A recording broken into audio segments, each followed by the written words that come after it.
Friends, आज हम एक नया चैप्टर स्टार्ट करते हैं जिसका नाम क्या है यहाँ पे कॉस्ट। इकोनॉमिक्स का चैप्टर मैं ये स्टार्ट करने जा रहा हूँ। एंड एक बात और मैंने करनी थी आपसे कि डिस्क्रिप्शन में टेलीग्राम चैनल का लिंक दिया हुआ है, वहाँ से टेलीग्राम चैनल ज्वाइन कर लीजिए। वहाँ पे हर एक तरह के कॉमर्स रिलेटेड नोट्स आपको मिलेंगे। तो यहाँ पे कॉस्ट का पहले देखते हैं। कॉस्ट समझने से पहले हमें मालूम होना चाहिए 4 टर्म्स जो कि कॉस्ट की है, that is implicit cost, selling cost, explicit cost and production cost. अगर मैं यहाँ पे बात करूँ first of all implicit cost की, इम्प्लिसिट कॉस्ट क्या है? Cost of self employed factor. मैं एग्जांपल यहाँ पे लेता हूँ, ये है पप्पू। क्या करता है, मैं बात करता हूँ यहाँ पे पप्पू की। पप्पू क्या करता है? एक जॉब करता है 10,000 पर मंथ की।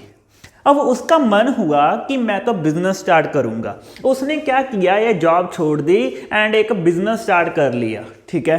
एंड जो जॉब के 10,000 पर मंथ है वो यहाँ पे लॉस्ट कर रहा है। कितना लॉस हो रहा है पप्पू को? हर एक मंथ 10,000 पर मंथ का, क्योंकि अब वो बिजनेस में आ गया, ठीक है। अब वो बिजनेस में आया तो उसे फैक्टर ऑफ प्रोडक्शन चाहिए। फैक्टर ऑफ प्रोडक्शन क्या है? जैसे कि लेबर चाहिए सपोज करो। तो यहाँ पे उसने 4 पर्सन्स बाहर से अक्वायर किए एंड 4 पर्सन्स काम करने लग गए बिजनेस में, जो कि 5,000 पर मंथ लेते थे पर पर्सन, ठीक है। तो कितना पैसे उनको देता था वो? 20,000 पर मंथ। अच्छा, अब यहाँ पे 2 टाइप्स की कॉस्ट आई। फर्स्ट टाइप की कॉस्ट क्या है? Implicit cost. सेकंड टाइप की कॉस्ट क्या है? Explicit cost. इम्प्लिसिट कॉस्ट कौन सी है? जो कि पप्पू ने अपनी जॉब छोड़ी है ना, जो उसे 10,000 पर मंथ का लॉस हो रहा है, वो क्या है? Implicit cost. क्योंकि उसने अपने आप को बिजनेस में लगा दिया तो एक कॉस्ट उसको उसकी भी पड़ रही है जो 10,000 छोड़ रहा है, that is opportunity cost. Opportunity cost को ही इम्प्लिसिट कॉस्ट कहा जाता है। एंड अगर बात करें एक्सप्लिसिट कॉस्ट की, एक्सप्लिसिट कॉस्ट क्या है? जो कि बाहर हम पे करते हैं। एक तो हमारी खुद की कॉस्ट जो कि मैं जॉब छोड़कर आया हूं, एक मैं किसी और को दे रहा हूं। लाइक यहाँ पे पप्पू किसको दे रहा है? इन 4 पर्सन को दे रहा है 5,000 पर मंथ, जो कि 20,000 पर मंथ बनता है। एंड आउटसाइड पे किया तो वो क्या हो गई? Explicit cost. तो ये तो डिफरेंस था इम्प्लिसिट एंड एक्सप्लिसिट का। एक होती है सेलिंग, एक होती है प्रोडक्शन कॉस्ट। प्रोडक्शन कॉस्ट क्या है फ्रेंड्स? अगर हम यहाँ पे फैक्ट्री में कोई काम करते हैं एंड उसमें जो भी कॉस्ट लगती है उसको प्रोडक्ट को प्रोड्यूस करने की, उसे क्या कहते हैं? Production cost. अब प्रोडक्ट बन के हमारे शोरूम में आ गया, क्या वो प्रोडक्ट बिक जाएगा? तो उसका आंसर है नहीं, क्योंकि जब तक कस्टमर को पता नहीं लगेगा कि हमारे पास वो प्रोडक्ट है, वो बिकेगा कैसे? तो कस्टमर को पता लगाने के लिए हमें थोड़े प्रमोशनल एक्सपेंसेस करने पड़ते हैं। लाइक एडवर्टाइजमेंट कर दी न्यूज़पेपर में, एडवर्टाइजमेंट कर दी यूट्यूब पे, एडवर्टाइजमेंट कर दी किसी भी सोशल मीडिया पे, और कितने वेज है ऐड करने के, ठीक है। तो जो एडवर्टाइजमेंट की कॉस्ट आती है उसे क्या कहते हैं हम? सेलिंग कॉस्ट है। इसमें एडवर्टाइजमेंट की कॉस्ट भी आ सकती है और भी कई तरह के खर्चे आ सकते हैं जो कि शोरूम में किए जाते हैं ताकि हमारा प्रोडक्ट जल्दी से बिक सके।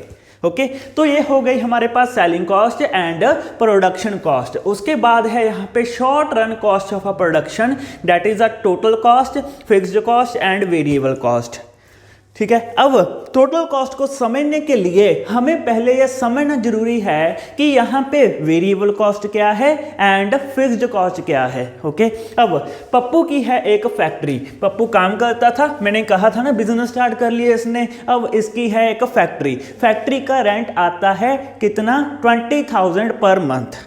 एक महीने का पप्पू कितना पे करता है फैक्ट्री का? 20,000 पर मंथ। अब वो फैक्ट्री का रेंट है जो बाहर पे करता है वो तो फिक्स्ड है। प्रोडक्शन हो चाहे ना हो, लेबर काम करे चाहे ना करे, ओनर ने तो आके फर्स्ट डेट को अपना रेंट ले जाना है। ओके, तो जो फिक्स्ड है मीन जो पे करना ही है, जो कि प्रोडक्शन के साथ वेरी नहीं करता, उसको क्या कहते हैं? Fixed cost. तो यहाँ पे क्या है? Fixed cost are those cost which are related to fixed factor, mean pay करना ही करना है, चाहे फैक्ट्री बंद हो, चाहे चलती हो, चाहे काम होता हो, चाहे काम ना होता हो, चाहे काम कम होता हो, रेंट तो उतना ही जाएगा। अगर मैं यहाँ पे बात करूँ वेरिएबल कॉस्ट की, वेरिएबल कॉस्ट क्या है? जो कि हमारी प्रोडक्शन के साथ वेरी करता है। जितनी हमारी प्रोडक्शन होगी उतनी कॉस्ट लगेगी, उसे हम क्या कहते हैं? Variable cost. यहाँ पे एग्जांपल मैं लेनी चाहूँगा लेबर की। अगर मैंने लेबर पीसेस के अकॉर्डिंग अक्वायर की है कि मैं उनको पीसेस के अकॉर्डिंग दे रहा हूँ, लाइक मैंने उनके साथ एग्रीमेंट कर लिया लेबर के साथ कि मैं 5 रुपीज़ पर पीस आपको पे करूँगा। ओके, तो कितना पे कर रहा हूं? 5 रुपीज़ पर पीस। जितनी प्रोडक्शन लेबर करेगी उसके अकॉर्डिंग मैं 5 रुपीज़ पर पीस उनको दे दूंगा। सिंपल सी बात है।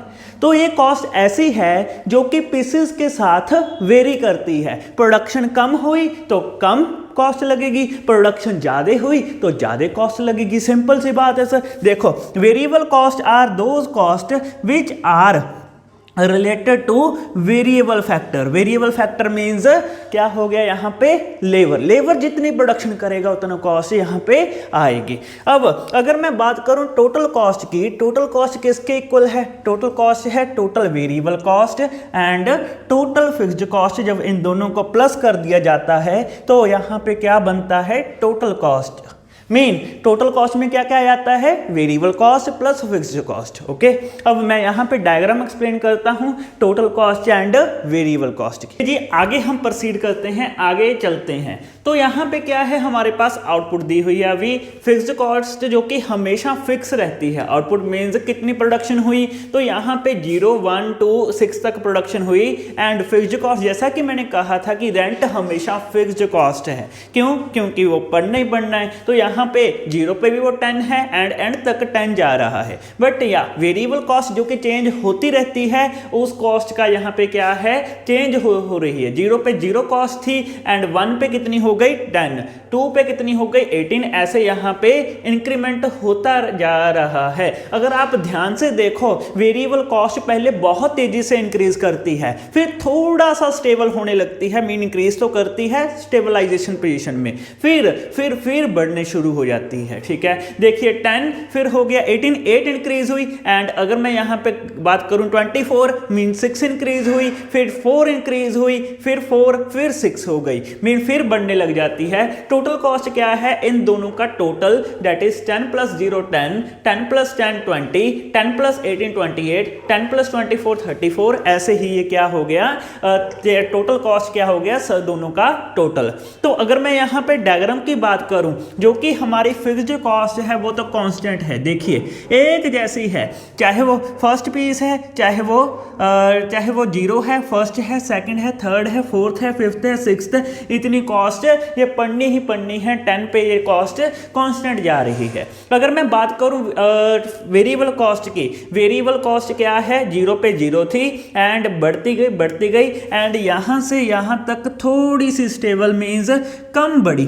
पहले तो बहुत तेजी से इंक्रीज हुई एंड फिर एकदम से ये क्या हो गई? फिर इंक्रीमेंट होने लग गया। ओके, एंड बात करें अगर टोटल कॉस्ट की, टोटल कॉस्ट क्या है? Total fixed cost and total variable cost का प्लस। ओके, तो ये हमेशा 10 से स्टार्ट होगी। ये 0 से स्टार्ट हुई है, टोटल कॉस्ट 10 से होगी, क्योंकि जब 0 थी यहाँ पे फिक्स्ड कॉस्ट कितनी थी? 10 एंड इधर है 0, टोटल कॉस्ट कितनी है? 10। तो ये 10 से स्टार्ट हुई एंड ऐसे ही इंक्रीमेंट होता गया। एंड जैसे वेरिएबल कॉस्ट स्टेबल हो रही है, मीन यहाँ पे थोड़ा सा बढ़ तो रही है, मीन कम स्पीड पे बढ़ रही है, वैसे ही टोटल कॉस्ट है। क्योंकि इन दोनों का डिफरेंस क्यों आया? फिक्स्ड कॉस्ट जो कि कांस्टेंट है, फिक्स्ड कॉस्ट क्या है? कांस्टेंट, तो इनका डिफरेंस भी कांस्टेंट रहेगा। मीन जो टोटल वेरिएबल कॉस्ट है एंड टोटल कॉस्ट है, इनका जो डिफरेंस है, ठीक है, वो क्या रहेगा? हमेशा कांस्टेंट। मीन ये दोनों लाइंस पैरेलल होंगी हमेशा। ओके, तो यहाँ पे क्या हुआ? सेम एज टोटल कॉस्ट भी इंक्रीज हो रही है जैसे कि टोटल वेरिएबल कॉस्ट इंक्रीज कर रही है। तो ये तो हो गई डायग्राम जो कि बहुत ही इजी है एंड इसे अपनी कॉपी पे एक बार कर लो एंड मेरे साथ फिर आगे प्रोसीड करो, आगे चलते हैं हम। चलिए फ्रेंड्स आगे चलते हैं हम। आगे है हमारे पास आउटपुट के unit total cost, average cost and marginal cost. अब हम देखेंगे कि average cost and marginal cost का क्या कंपैरिजन है। First of all total cost दी हुई है हमारे पास। टोटल कॉस्ट देखिए 1020, जैसा कि मैंने पीछे भी आपको बताया है। उसमें से मार्जिनल कॉस्ट निकाल ली एंड एवरेज कॉस्ट कैसे निकाली, ये न्यू कंसेप्ट है यहाँ पे।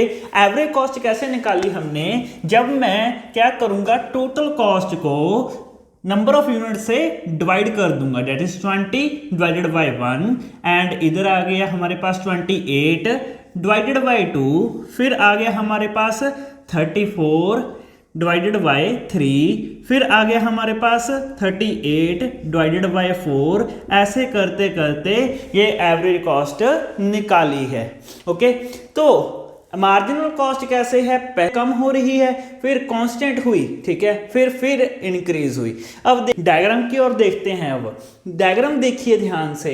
फर्स्ट ऑफ ऑल क्या हो रहा है, अगर मैं मार्जिनल कॉस्ट की बात करूं, मार्जिनल कॉस्ट पहले रिड्यूस हुई, कांस्टेंट हो गई एंड फिर इंक्रीज हो रही है। देखो मार्जिनल कॉस्ट पहले रिड्यूस हुई एंड फिर कांस्टेंट हो गई, इधर से इंक्रीज हो रही है। एंड ऐसे ही एवरेज कॉस्ट है, पहले रिड्यूस हुई, फिर कांस्टेंट हो गई, फिर इंक्रीज हो रही है। देखिए यहाँ पे पहले रिड्यूस हुई, फिर कांस्टेंट हुई, अब फिर इंक्रीज हो रही है। पहले रिड्यूस हुई, फिर कांस्टेंट हो गई, फिर इंक्रीज हो रही। देखिए अब मैं करवा रहा हूं इनका रिलेशनशिप। रिलेशनशिप क्या है, व्हेन एवरेज कॉस्ट फॉल, जब एवरेज कॉस्ट फॉल होती है, ठीक है, marginal cost is lower than the average cost. Marginal cost हमेशा, यहां तक एवरेज कॉस्ट फॉल हुई तो यहां तक मार्जिनल कॉस्ट है जो वो एवरेज कॉस्ट से नीचे है। मैं फिर बोल रहा हूं, जब तक एवरेज कॉस्ट फॉल होगी, जब तक एवरेज कॉस्ट फॉल होगी, मार्जिनल कॉस्ट एवरेज कॉस्ट से नीचे रहेगी। ओके, आगे चलते हैं। व्हेन एवरेज कॉस्ट राइज, जब एवरेज कॉस्ट राइज होगी, यहां से राइज होना स्टार्ट हो गई, ठीक है, average cost rise, marginal cost is greater than the average cost and यहां से राइज होना स्टार्ट हुई एंड इतना ही पार्ट मार्जिनल कॉस्ट ऊपर है एवरेज कॉस्ट से। आप देख सकते हो जब ये राइज हो रही है, मार्जिनल कॉस्ट ऊपर है एवरेज कॉस्ट से। थर्ड पॉइंट क्या है, marginal cost cut average cost at its lower point. जो मार्जिनल कॉस्ट है ना, वो कहां पे कट करती है, हमेशा एवरेज कॉस्ट के सबसे लोअर पॉइंट पे। देखिए अब इससे लोअर तो है ही नहीं कुछ, है ना, इसके बाद तो ये राइज होना स्टार्ट हो गई। आप देख सकते हो इतना पोर्शन तो इसका राइज वाला है। तो जो मार्जिनल कॉस्ट है वो एवरेज कॉस्ट को हमेशा लोअर पॉइंट पे कट करेगी। उम्मीद करता हूं ये पूरा समझ में आया होगा। अब चलते हैं आगे प्रोसीड करते हैं। हम आगे करते हैं यहाँ पे average cost and variable cost दोनों की एवरेज निकालते हैं। किसकी, आगे हम यहाँ पे करते हैं variable cost and fixed cost दोनों की एवरेज निकालना सीखते हैं हम। तो अगर मैं यहाँ पे फिक्स्ड कॉस्ट की एवरेज निकालूं तो कैसे निकालूंगा, देखो एवरेज का मीनिंग क्या है कि ऑन एन एवरेज एक आउटपुट पे कितनी फिक्स्ड कॉस्ट पड़ रही है, यही मतलब हुआ है ना। तो यहाँ पे देखो आप, जो कि फिक्स्ड कॉस्ट है 10 से इंक्रीमेंट हो रहा है एंड अब हम क्या करेंगे, इस 10 को इस 2 से डिवाइड कर देंगे, इस 10 को इस 3 से डिवाइड कर देंगे, इस 10 को इस 4 से डिवाइड कर देंगे, इस 10 को इस 5 से डिवाइड कर देंगे एंड ऐसे ही जब मैं डिवाइड करता जाऊंगा, ये मेरी क्या आ गई, फिक्स्ड कॉस्ट।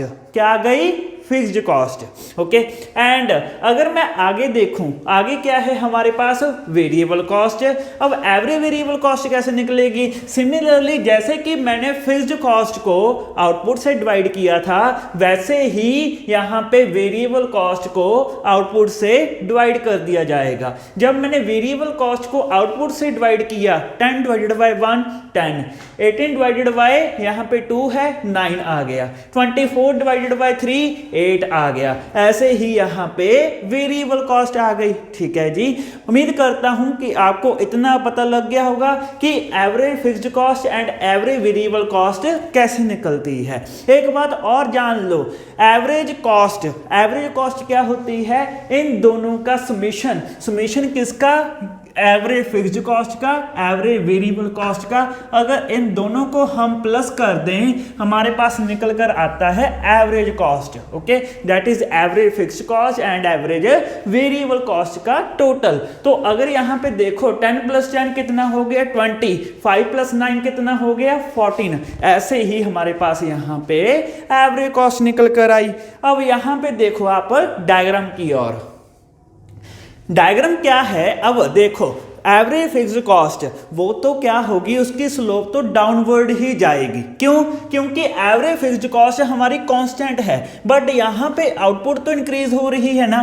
पहले 10 डिवाइड हुआ 1 से, कितना आया? 10। 10 डिवाइड हुआ 2 से, कितना आया? 5। 10 डिवाइड हुआ 3 से, कितना आया? 3.3। मीन नंबर कितना है? 10, बट डिवाइड करने वाली जो नंबर है वो बढ़ता जा रहा है। तो जब एक नंबर सेम नंबर एंड जो इंक्रीज होता जाएगा डिवाइड करने वाले से, तो ऑब्वियस है कि फिक्स्ड कॉस्ट तो कम होगी, है ना। देखो आप फिक्स्ड कॉस्ट का, एवरेज फिक्स्ड कॉस्ट का कर्व देख सकते हो, कॉन्टिन्यूसली डाउन जा रहा है, कॉन्टिन्यूसली डाउन जा रहा है, चेक कर सकते हो आप। ऐसे ही अगर मैं वेरिएबल कॉस्ट की बात करूं, वेरिएबल कॉस्ट कौन सी होती है? जो वेरी करती है, जो इंक्रीमेंट होता रहता है, कभी कम होती है कभी ज़्यादा होती है। ठीक है, तो वो उसे हम क्या कहते हैं? वेरिएबल।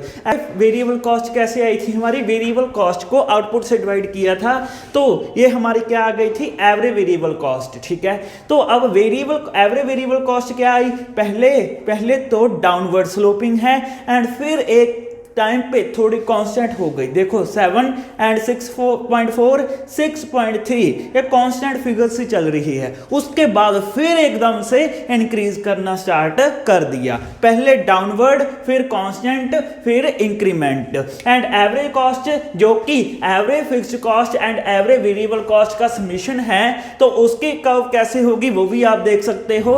पहले डाउनवर्ड स्लोपिंग, फिर कांस्टेंट, फिर एकदम से इंक्रीज। पहले डाउनवर्ड स्लोपिंग होगी, फिर कांस्टेंट सी होगी, फिर एकदम अपवर्ड स्लोपिंग होगी। ठीक है, तो ये तो था यहाँ पे average variable cost and average fixed cost का यहाँ पे ग्राफिकल प्रेजेंटेशन मैंने आपको करके दिखाया। अब मैं बात करता हूँ यहाँ पे एक डिफरेंस हमारे पास रिलेशनशिप और रह गया, क्या? जो कि है total cost and marginal cost का। ठीक है, अच्छा, total cost and marginal cost मैंने अभी पीछे भी करवाया है। ठीक है, देखो क्या है, when MC is diminishing, marginal cost हमारी नीचे जा रही है। डिमिनिशिंग, मार्जिनल कॉस्ट नीचे जा रही है। जब मार्जिनल कॉस्ट नीचे जाएगी, टीसी इंक्रीज तो होगी बट डिमिनिशिंग रेट पे। मार्जिनल कॉस्ट क्या है? 1 एडिशन, आउटपुट में एक एडिशन हुआ, उसकी वजह से कॉस्ट कितनी इंक्रीज हुई। ठीक है, तो अगर मेरी मार्जिनल कॉस्ट डिमिनिशिंग जा रही है, टीसी इंक्रीज होगी डिमिनिशिंग रेट पे। अगर पहली आउटपुट पे 10 कॉस्ट आई, दूसरी पे 8 आएगी, तीसरी पे 6 आएगी, चौथी पे 7 आएगी। ठीक है जी, तो ये मार्जिनल कॉस्ट ऐसे 10 8 7 6, पहली आउटपुट पे 10 कॉस्ट आई, दूसरी पे 18 आएगी, तीसरी पे 24 आएगी। मीन बट बढ़ेगी तो, बट पहले से कम बढ़ेगी। ठीक है, when MC is diminishing, TC increases at diminishing rate. First point हो गया। अब चलते हैं सेकंड पे, एमसी इज राइजिंग। जब एमसी राइज होगी, ये वाला पार्ट, ये वाला पार्ट एमसी क्या हो रही है, राइज। एंड जब एमसी राइज होगी, टीसी भी राइज होगी इंक्रीजिंग रेट पे। मीन टीसी एकदम से बढ़ेगी इंक्रीजिंग रेट पे। जैसे सपोज करो 6th आउटपुट पे कॉस्ट थी 20 एंड 7th पे कितनी होगी 34, मीन पहले से ज्यादा बढ़ेगी, ठीक है। फिर होगी 50, ठीक है। बहुत तेजी से इंक्रीमेंट होगा जब एमसी राइज होगी। उसके बाद क्या है, MC at lower point, TC stop increasing at diminishing rate. जब एमसी हमारी क्या होगी, लोअर पॉइंट पे होगी, ठीक है, यहां पे ले लो। एंड टीसी तब टीसी क्या करेगी, टीसी जो डिमिनिशिंग रेट पे बढ़ रही थी वो बंद कर देगी बढ़ना, ठीक है। जो डिमिनिशिंग रेट पे बढ़ रही थी वो बंद कर देगी टीसी बढ़ना। एंड फिर उसके बाद जो टर्न आएगा वो एकदम से बढ़ेगी, फिर इंक्रीजिंग रेट पे बढ़ेगी। तो होपफुली ये तीनों पॉइंट्स आपको समझ में आ गए होंगे। फिर भी कोई डाउट है आप कमेंट सेक्शन में जाइए, वहां पे पोस्ट कर दीजिए, मैं डेफिनेटली आपको रिप्लाई करूंगा। एंड अगर आपने अभी तक सब्सक्राइब नहीं किया चैनल को, बेल आइकन नहीं दबाया तो दबा दीजिए, ताकि हर एक वीडियो की नोटिफिकेशन आपको मिलती रहे। थैंक यू दोस्तों फॉर वॉचिंग द वीडियो। मिलते हैं नेक्स्ट वीडियो में एक नए चैप्टर के साथ। आज के लिए इतना ही।